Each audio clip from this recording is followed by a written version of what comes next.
analysts say there's a ticking time bomb in housing. I was skipping meals because I was struggling to afford my food and my rent. Just 2 years ago, a 2-bedroom apartment in Toronto cost about $2,400 a month.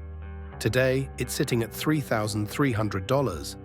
That's a jump of nearly 25% per year. And it's not an isolated case. In cities across Canada, rent has surged, groceries are more expensive than ever, and even basic necessities now require a salary that's well beyond what most people earn. The minimum wage? Not even close to enough.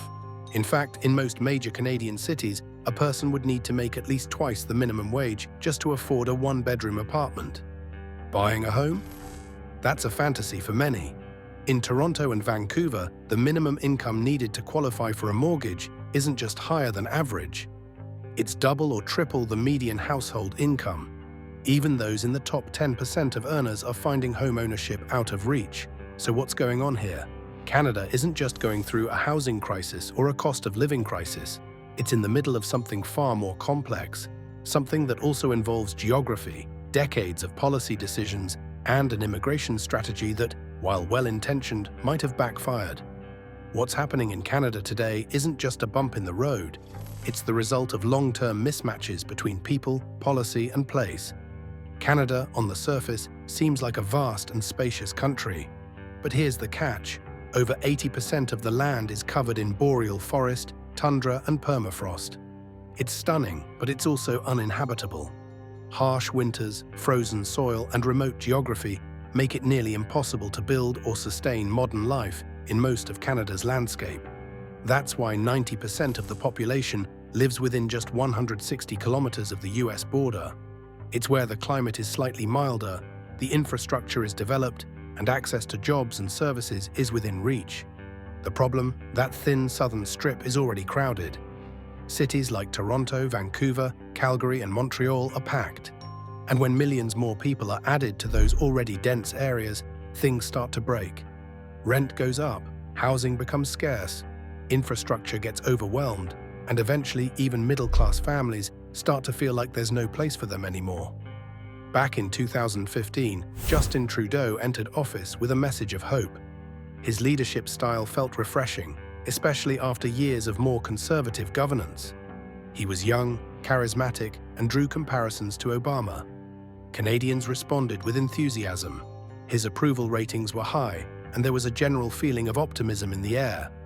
At that time, immigration was seen as a strength. Canada had built one of the most admired immigration systems in the world. Using a points-based system introduced in the 1960s, immigrants were selected based on their education, language skills, work experience, and adaptability. It was designed to attract people who could contribute to the economy and fill critical labor shortages. And for a long time, it worked well. The country's aging population presented a serious challenge.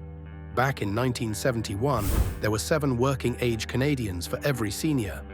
By 2012, that number had dropped to 4. And if projections hold, it will fall to just 2 workers per retiree by 2036. That's a massive strain on healthcare, pensions, and public services. To solve that, the government leaned on immigration. Trudeau's plan was bold. The annual immigration target was increased to over 500,000 people per year.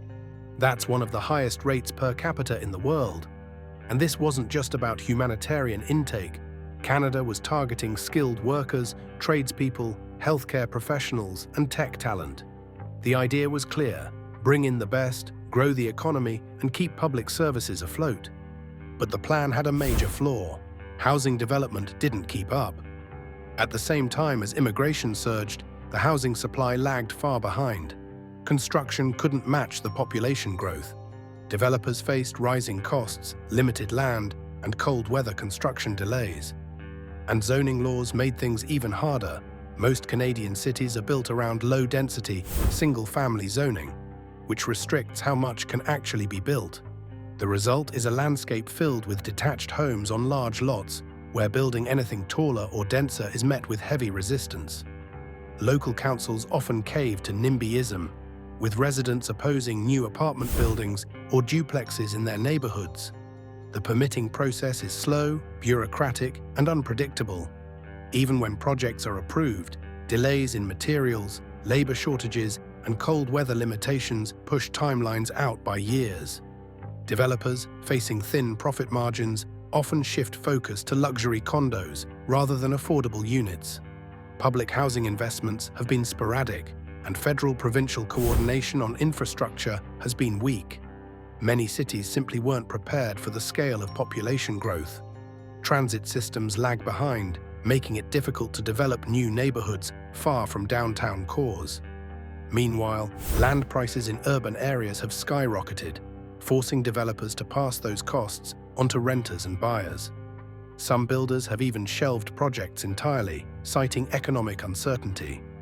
And in the absence of enough supply, investors swooped in, buying up units and turning them into short-term rentals or holding them empty as assets.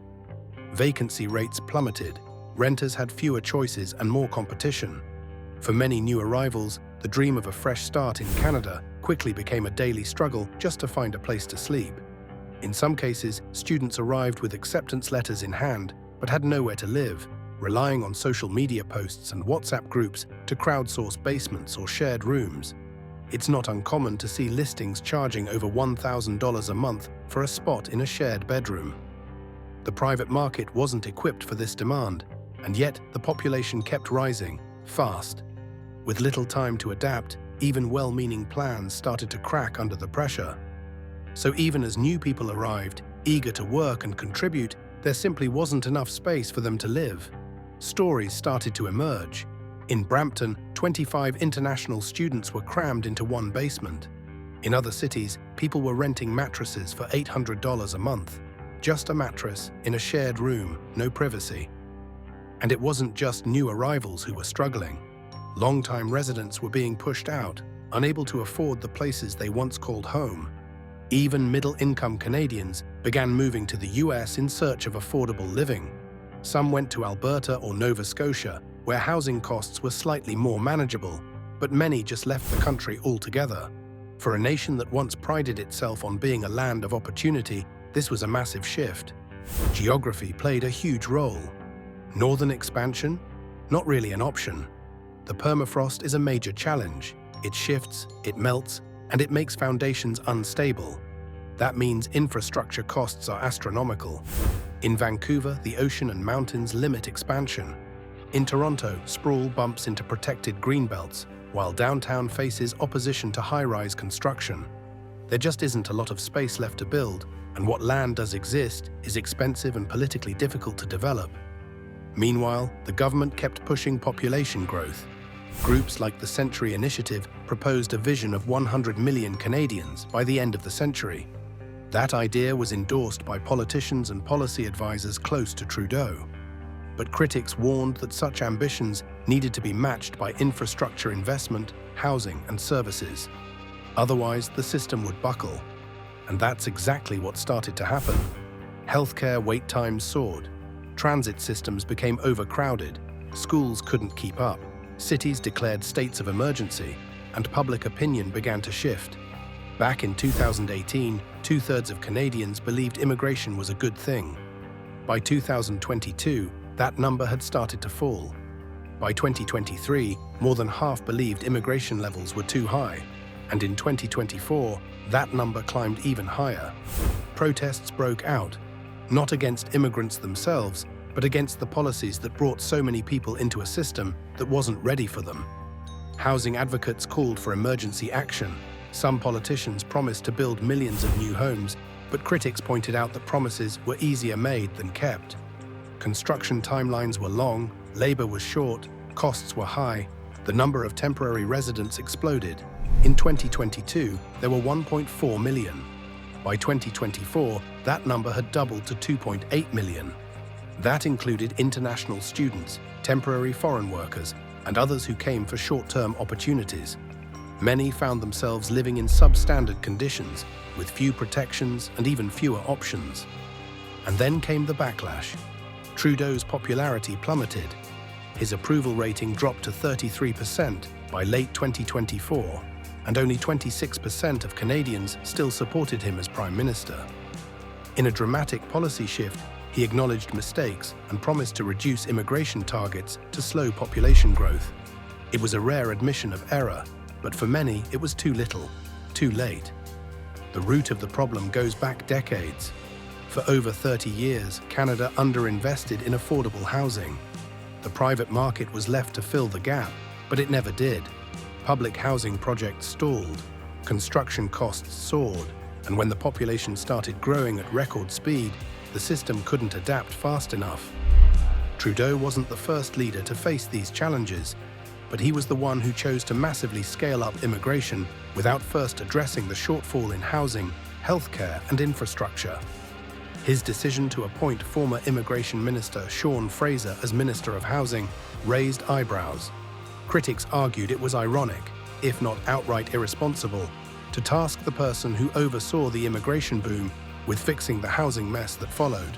Fraser, to his credit, acknowledged the urgency, but the task ahead is enormous. Building in Canada isn't easy. The climate is tough, especially in the winter months. Construction slows, costs rise, and materials are harder to move. Add zoning restrictions, political opposition, and labor shortages, and it's clear the housing problem isn't going away anytime soon. Meanwhile, public frustration continues to grow. Social media is filled with stories of people who've been priced out of their own neighborhoods. Some are sleeping in their cars, others are couch surfing with friends, even people with steady jobs are living in group homes or shared rentals. As the 2025 federal election approaches, this debate will define the national conversation. Voters will be looking for answers, and they'll be asking whether the leaders of tomorrow are prepared to fix the mistakes of the past. If this video helped you understand what's really happening in Canada today, consider supporting this channel. Hit that subscribe button and help us keep bringing thoughtful, researched, and balanced stories like this to your screen. Thanks for watching.